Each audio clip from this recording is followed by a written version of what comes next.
Meus queridos irmãos, minhas queridas irmãs, bem-vindos mais uma vez ao nosso programa Testemunho de Fé. Uma grande alegria iniciarmos nossa reflexão semanal a respeito dos mistérios da liturgia cristã que nós vivenciamos a cada domingo. E nesse domingo nós celebramos com grande alegria a solenidade da Santíssima Trindade. Vejam, no domingo passado nós celebramos Pentecostes, né? A vinda do Espírito Santo sobre nós. E na oitava de Pentecostes, ou seja, 8 dias depois, nós celebramos a solenidade da Santíssima Trindade, ou seja, a Trindade Santa agora habita em nossos corações. Essa é a consequência primeira do envio do Espírito Santo, a coisa mais extraordinária que nós possamos vivenciar a partir de Pentecostes. É a respeito deste mistério maravilhoso da Trindade que habita em nós, que nós gostaríamos então de refletir. Vamos então dedicar esses próximos minutos para refletirmos sobre um mistério cristão que é importantíssimo, mas que pouca gente se dá conta que ele existe. Vejam, a primeira coisa é nós entendermos que isto não é uma opinião. Não é o Padre Paulo que está dizendo isso, ou até mesmo um santo que está dizendo isso. O próprio Jesus disse isso na última ceia. Os apóstolos estavam lá tristes, acabrunhados, um pouco deprimidos, porque Jesus estava fazendo o seu discurso de despedida. E ele estava se despedindo, mas disse aos apóstolos: não fiquem tristes, porque é conveniente para vocês que eu vá. É vantajoso para vocês que eu vá. Aliás, vocês deveriam estar desejosos que eu vá. Por quê? Porque se eu não for, não virá o Espírito Santo. Quando Jesus estava aqui nesse mundo, na sua vida terrestre, quando ele estava em Jerusalém, ele não estava na Galileia. Quando ele estava na Galileia, ele não estava, em Brasília, em São Paulo, no Rio. Mas agora, ressuscitado, ele está no céu e de lá, subindo aos céus, na ascensão, ele pode de lá enviar o Espírito Santo e nos tocar através do toque do Espírito Santo, onde quer que nós nos encontremos. Agora, este Espírito Santo, que ele rogou ao Pai e envia a nós, o Espírito Santo, ele, como primeira realidade, cria em nós uma nova forma da presença divina. E é isso que nós gostaríamos agora de meditar, porque para a gente poder viver isso na prática, nós precisamos entender que existem formas diferentes de Deus estar presente.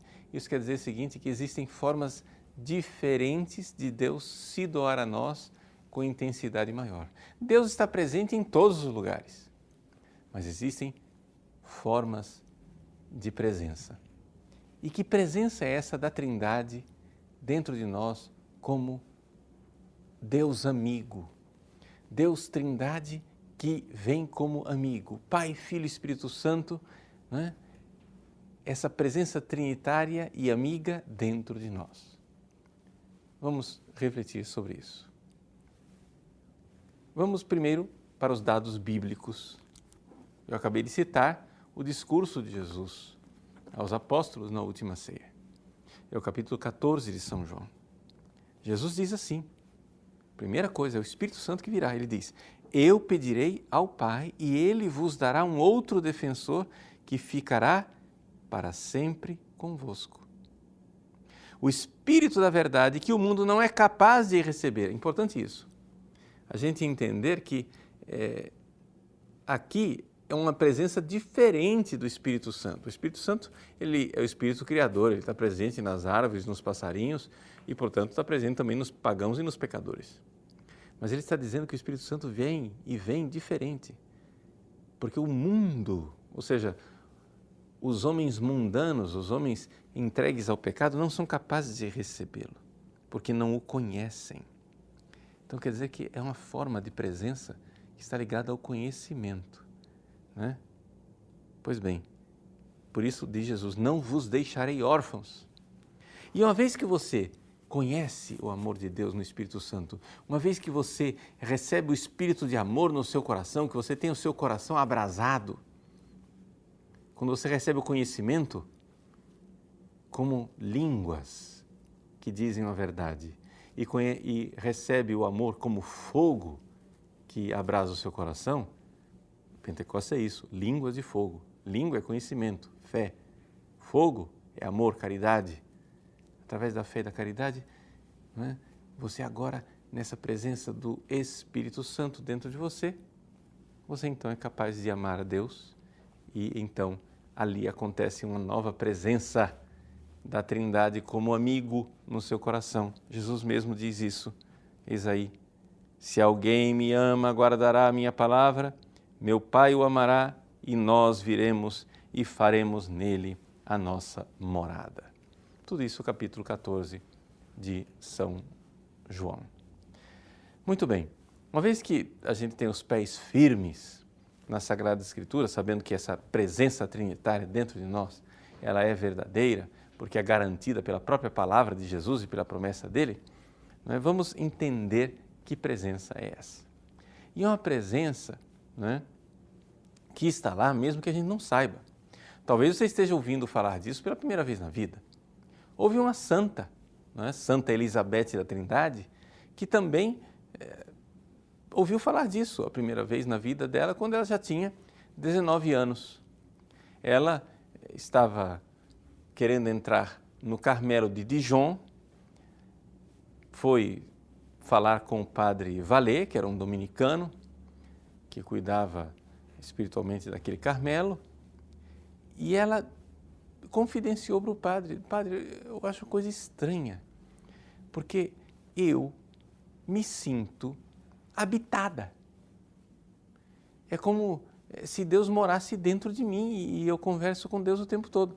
Aí o padre Vallée disse para ela: minha filha, isso daí não é só uma impressão sua, isso é uma verdade, e é uma verdade de fé para todas as pessoas. E o padre Vallée então explicou para ela esse mistério da inabitação trinitária, ou seja, como é que acontece?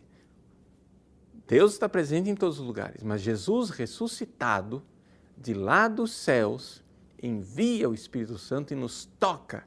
Esse toque do ressuscitado enviando o Espírito Santo faz com que então haja uma transformação dentro de nós e nós começamos a ter o amor de Deus em nós, e tendo o amor de Deus em nós, Deus habita, Pai, Filho e Espírito Santo agora como amigos. Uma vez que o padre Vallée explicou isso para ela, ela disse assim, que naquele momento ela queria que o padre calasse a boca, porque ela começou a sentir que o padre estava atrapalhando o diálogo dela com a Trindade, com os seus três, como ela costumava dizer, os seus três que habitavam dentro dela. Bom, isso que Santa Elizabeth da Trindade vivia de forma mística, muito clara, muito evidente, isso aí é uma coisa que está em todos nós. Deus está presente em todos nós dessa forma. Só que é importante a gente entender, para vivenciar isso de uma forma melhor, como é essa presença de Deus, tá? Então, vamos explicar isso. Eu peço para vocês a licença de fazer uma comparação, né? Como é que uma mãe, por exemplo, pode estar presente para o seu filho? Bom, ela pode estar presente fisicamente, sustentando o seu filho. Você veja, por exemplo, a presença da mãe quando a criança está no útero. Aquela criança nunca viu o rosto da mãe. Ela nem tem, os processos cognitivos da criança são bastante, assim, ainda arcaicos. Então, ela não conhece a mãe e nem ama a mãe lá dentro do útero. E, no entanto, esta mãe está presente, e presente de uma forma bastante concreta, que sustenta aquela criança. Através do cordão umbilical, do ambiente do seu útero, etc., aquela criança é sustentada na vida pela própria mãe sem saber. A criança não sabe e não ama. E, no entanto, ela é sustentada, ela é conhecida e amada. Então, essa presença digamos assim, meio num torpor, nessa espécie de imersão oceânica que está lá, a criança inconsciente, nem está pensando muito nas coisas, nem é capaz de amar ainda, né? Está lá. A mãe está presente. Bom, é desta forma que Deus está presente também em todas as coisas, inclusive presente nos pagãos e nos pecadores. Deus está presente nas plantas, nos pássaros, nas árvores, nos minerais, Deus está presente nos astros, Deus está presente nas galáxias distantes, Deus está presente nos átomos microscópicos, sustentando cada coisa no ser. E, portanto, Deus está presente no ser humano, mesmo o mais pecador de todos os seres humanos, mesmo o ser humano com o coração mais empedernido, Deus está lá presente, por quê? Porque sustenta aquela pessoa no ser, dá a ela a sua inteligência, a sua racionalidade, mesmo que ela não pense em Deus ou até odeie Deus e não queira saber de Deus. Deus está presente em todos os seres humanos. Então, do jeito que uma mãe sustenta a criança no útero, a mãe ama, conhece, cuida, quer bem, mas a criança não está nem sabendo. Essa é a primeira presença de Deus. Existe uma outra forma de estar presente. É quando eu, que já cresci, que conheço e amo a minha mãe, posso ter a presença da minha mãe através do meu conhecimento e através do meu amor. De tal forma que a minha mãe está presente em mim como a conhecida está presente naquele que o conhece. E a amada está presente naquele que ama. Então, nesse momento aqui no estúdio, gravando esse programa, minha mãe não está aqui presente. Mas eu posso, porque a conheço, tê-la presente na minha alma e eu posso, porque eu a amo, tê-la presente na minha alma. É uma presença, digamos assim, mais consciente, mais livre, amorosa, profunda. Pois bem, a Trindade está presente em nós destas duas formas ao mesmo tempo. Por quê? Porque se eu aqui conheço minha mãe e amo a minha mãe, ela não está aqui presente fisicamente me sustentando no ser. Mas a Trindade sim. As duas coisas juntas, né? As duas coisas acontecem ao mesmo tempo. Então, para a gente entender isso, a presença trinitária, a inabitação trinitária, ela se dá, né, concomitantemente. A Trindade está presente em mim, na sua força e no seu poder, me sustentando no ser, como ela faz com todas as pessoas, inclusive com aquelas pessoas que eu odeio. A Trindade está presente lá em Satanás, está presente nos réprobos no inferno. Por quê? Eles odeiam Deus, mas Deus sustenta essas almas no ser. Mas quando eu me abro à ação do Espírito Santo, e o Espírito Santo infunde em mim, através do batismo, através do sacramento da confissão, quando eu me arrependo dos meus pecados, através da confirmação, quando essa presença dele é solidificada dentro de mim. Pois bem, quando o Espírito Santo me toca, quando o ressuscitado envia o seu Espírito Santo e me toca, transformando a minha alma, eu mudo. E eu agora tenho a presença de Deus como amigo, porque eu conheço o amor dele e eu o amo de volta. Veja, eu não seria capaz de conhecê-lo se ele não iluminasse a minha inteligência com a fé. Eu não seria capaz de amá-lo se ele não aquecesse o meu coração com seu amor. É por isso que eu preciso de línguas de fogo. Porque sem a língua que fala e que me dá notícia do amor de Deus, eu não saberia. E sem o fogo que aquece meu coração e me torna capaz de responder a esse amor, eu não amaria. Então o Espírito Santo agora faz com que eu ame e amando, a Trindade agora está presente em mim numa nova modalidade, como amigo. Porque vocês sabem como é uma amizade. A amizade é mão dupla. A amizade é necessária que ela aconteça, né, nas duas direções. Se eu amo uma pessoa, mas essa pessoa não me ama de volta, ela não posso dizer que ela é minha amiga. Uma pessoa só é amigo quando eu amo e sou amado. Aí acontece amizade. Vai e volta, né? É aquela mesma história do Joãozinho, que era tão tímido, diz que ele namorava com a Maria, mas a Maria não sabia disso. Quer dizer, isso não existe. Ele não namora com a Maria. Não tem esse negócio de que, eu namoro com a Maria, mas a Maria não sabe. Não tem como eu ser amigo de uma pessoa e a pessoa não saber disso. Porque amizade supõe mão dupla. Vai e volta. Deus me ama. Como Deus ama todas as criaturas. Mas, se eu não amar Deus de volta, não tem amizade. Então, se não houver uma ação do Espírito Santo que com o seu fogo queima o meu pecado e me torna capaz de amar, eu não serei capaz de amizade com Deus e a presença da Trindade na minha alma não será uma presença de amizade.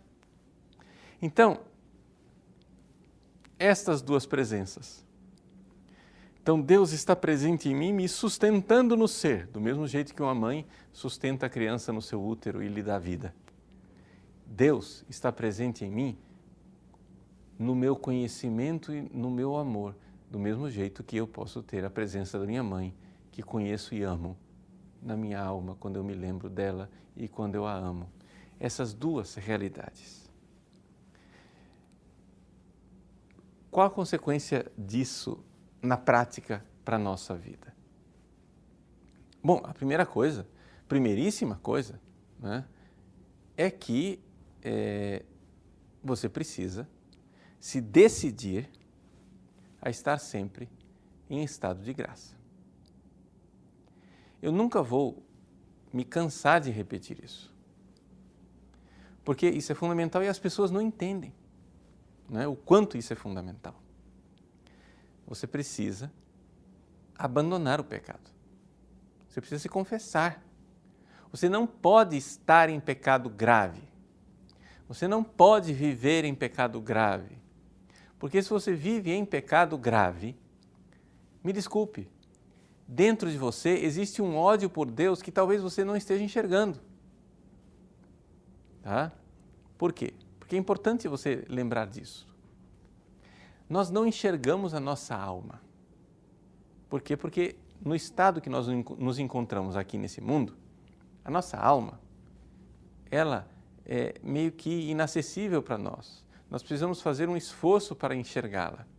Porque quando você olha para dentro de você, a maior parte das coisas que a pessoa vê dentro dela mesma, no seu mundo interior, é mais cérebro do que a alma. É a imaginação, são os sentimentos, as paixões desordenadas, né?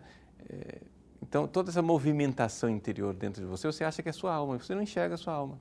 Mas se você morrer agora, seu corpo se separa da sua alma, seu cérebro para de atrapalhar, né? Claro, eu estou dizendo atrapalhar aqui, estou exagerando, né? Mas é só para você entender, usar uma linguagem mais fácil, né? Assim, mais simplificada. E você vai então enxergar a sua alma nua. E quem está em pecado mortal, na hora da morte, enxerga a própria alma. E enxerga todo o ódio que está lá contra Deus. E quem está em estado de graça, na hora da morte, quando o corpo se separa da alma, enxerga a própria alma e vê que você tem ali dentro da sua alma, você tem um amor por Deus. Mesmo que não seja um amor em estado atual, ou seja, que você não esteja amando em ato, mas o amor está lá. Então, eu digo isso para que as pessoas entendam, né? Porque tem muita gente que vive em pecado mortal, muita gente que está aí vivendo uma situação de pecado como projeto de vida, que diz, não, mas eu sou uma pessoa boa, eu amo Deus. Olha, você pode até ter algum afeto por Deus e gostar das coisas de Deus, mas no fundo da sua alma, se você está em pecado mortal, você tem um ódio por Deus que você não enxerga. Ora, é necessário que o Espírito Santo venha no batismo, que o Espírito Santo venha na confissão, para queimar este ódio e acender ali o fogo do amor.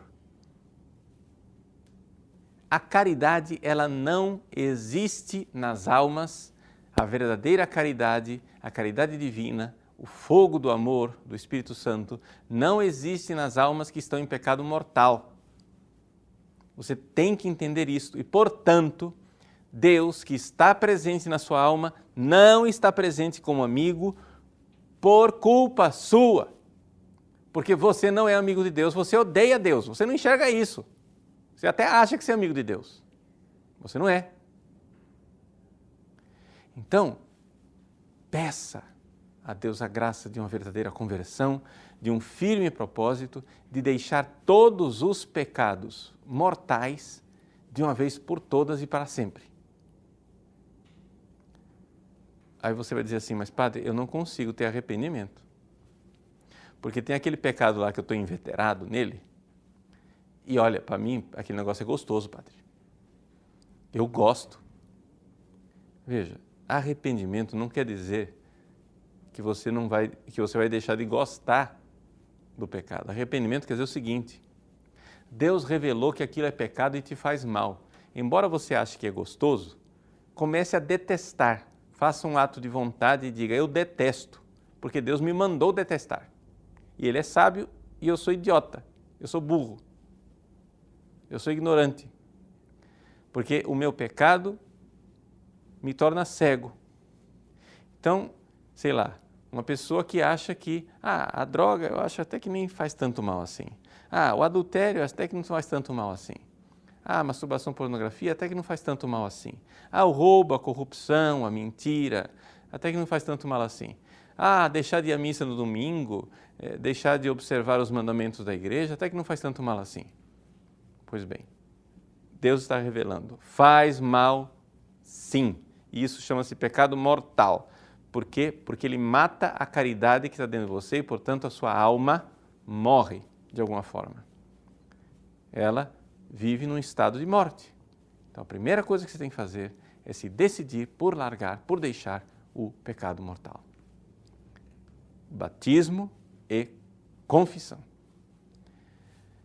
Aí, segunda coisa, você precisa agora viver esta amizade. Como é possível você dizer que você ama uma pessoa e você não quer nunca se encontrar com ela? Você precisa sentir a necessidade de estar com Deus. Então, para você se habituar a encontrar esta inabitação trinitária, Jesus nos deu o sacramento da Eucaristia. E você, então, precisa comungar e comungar com frequência. Não deixe para comungar só no domingo, comungue bem, comungue com fé. Né? Se amarre no banco da igreja e fique lá vários minutos em oração íntima de amizade com Deus.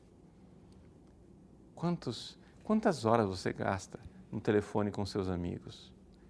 Quantas horas você gasta em WhatsApp, em Facebook, passando mensagens para seus amigos? Jesus olha para você e diz para você aquilo que ele disse para os discípulos no Horto das Oliveiras: não fostes capazes de permanecer comigo 1 hora sequer? Você não foi capaz de fazer uma vigília comigo 1 hora, 1 horinha? Mas que amizade é essa? Nós precisamos então ter essa amizade e durante o dia saber que a todo momento eu posso mergulhar lá na minha alma, lá onde o Cristo me toca na hora da comunhão e encontrar essa presença trinitária. Meus irmãos, que alegria, que felicidade celebrarmos o domingo da Santíssima Trindade e celebrarmos este fruto maravilhoso do derramamento do Espírito Santo em nós. Os nossos 3, como diz Elizabeth da Trindade, os 3 amigos na nossa alma e celebrar este amor que já começamos aqui na terra e viveremos em plenitude no céu. Que a Santíssima Trindade abençoe você. Pai, Filho e Espírito Santo. Amém.